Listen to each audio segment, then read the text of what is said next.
The general problem of the exact translation of legal terms is an intractable one, especially if these are general terms, and the rule of law or due process of law compared to état de droit or Rechtsstaat are a good example. And here again, some measure of historical analysis might be necessary. Rule of law is one of the oldest notions in English law. We have to go back to Magna Carta in 1215, and then the words of the Glorious Revolution of 1688.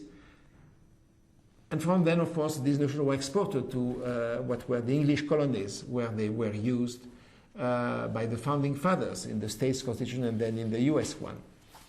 To go back to the rule of law, we have to go to the writings of Dicey, who in 1885, in his introduction to the law of the Constitution, held that the rule of law, together with parliamentary supremacy and constitutional conventions, were the three pillars of the unwritten British Constitution, as he conceived it. What he meant by rule of law, if we read it closely, is three things. The supremacy of regular law coming from the courts and parliament, excluding arbitrariness or excessive discretion. What he had in mind was the quality of the law. Second, equality before the law. He contrasted this with what he saw in France at the time at the emergence of a separate system of administrative courts. And the third element was, according to him, fundamental rights, freedom of speech, freedom of religion, of association, etc., did not derive in his mind from the proclamation of the Constitution, the Bill of Rights, or statutes, but from the common law and its development. There was no need, it said, for such majestic declarations. The important thing was the existence of remedies under the common law. This is why he would have been very surprised at the enactment of the Human Rights Act in the UK. If we go back to French law now, before we come to the issue of translation, again, some historical background might be of interest. The Ancien Regime was not an absolute system as was less an absolute system as is often described. For example, parliaments often mention what they called the fundamental laws of the kingdom, that even the king could not disregard. Example, the king was not free to sell parts of the land to foreign countries, plus the existence of courts, local customs, and tradition. Then the basic event was the 1789 Declaration of the Rights of Man and Citizen.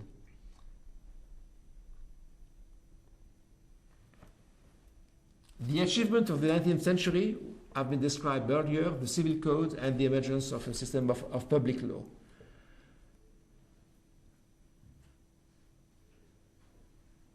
The net result is what we call today in France état de droit.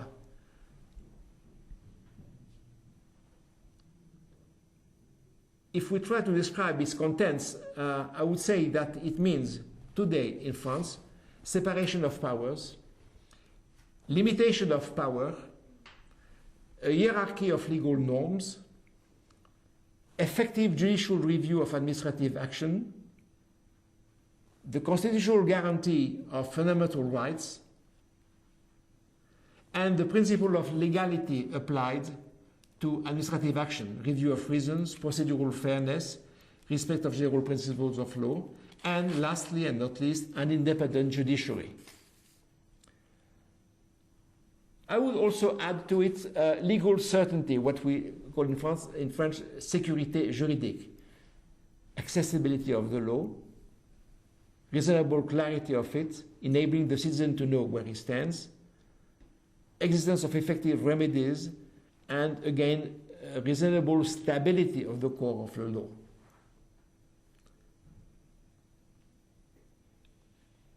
Unlike the rule of the very word rule of law, the notion of état de droit is of recent use in France. It began to be used in the 1920s by such jurists as Carré de Malberg, who were commenting mainly German law, the Rechtsstaat, and less the rule of law. I would say that in France, the notion of état de droit has entered the public language in the last 30 years. However, we should not forget that, again, at the European level, when instruments have been using the word rule of law, it was translated by état de droit. You see that in the Statute of the Council of Europe in 1949, in the preamble of the European Human Rights Convention in 1950, and of course in EC law and union law, and in the very language of the case law of the court in Luxembourg. So here also the notion has been Europeanized. If we go now to due process of law, again, history cannot be neglected. In England, Magna Carta said that no one can be deprived of his liberty, property, unless by the law of the land, which was replaced in 1354 by the word due process of law. It was exported to the American colonies there, and its first official use was in the Fifth Amendment of the US Constitution, due process of law, and of course in 1868 in the 14th Amendment and its influence.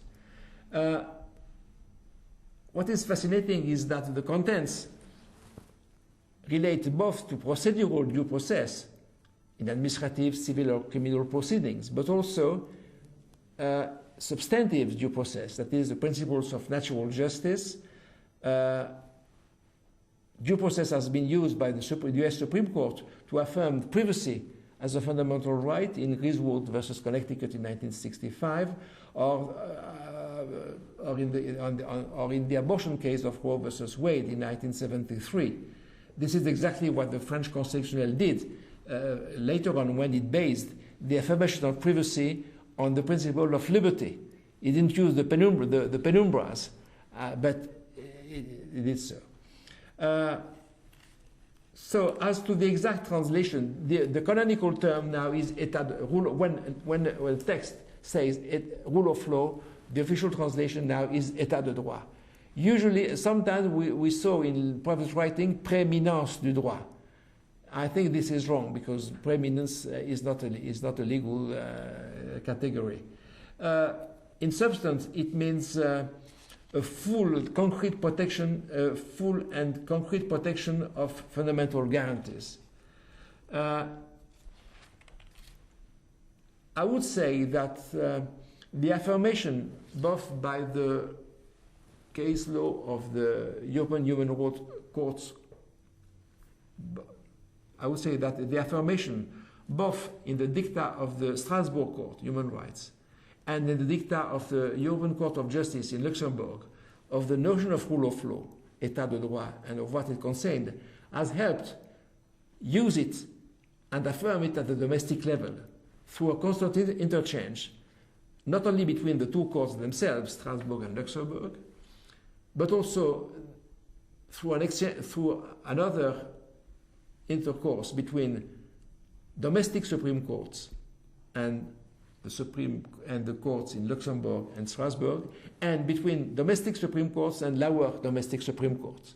Nothing could be more wrong than to think than to see the European system of law in three watertight compartments: the Strasbourg system, human rights; the EC law system, Luxembourg and Brussels; and domestic law. These boundaries have long been suppressed in that domain. There is a free exchange of ideas, a free trade of ideas, I would say, and the very words of rule of law, état de droit, and above all their contents, their concrete contents and consequences for domestic law, have been infiltrating domestic law more and more.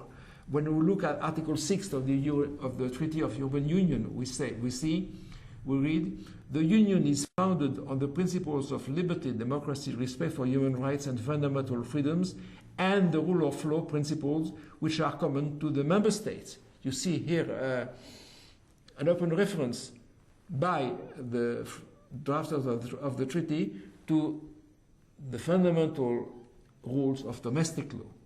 This is why the treaty also mentions the constitutional traditions common to the member states, fundamental rights, etc., etc. And the consequence is today, in the draft treaty, the incorporation of the European Charter of Fundamental Rights. This shows, again, that in Europe today, it is impossible to comment on the development of domestic law in any of the countries of Europe without commenting at the same time on international developments, at least at the European level, that is Strasbourg human rights and Luxembourg and Brussels EC law.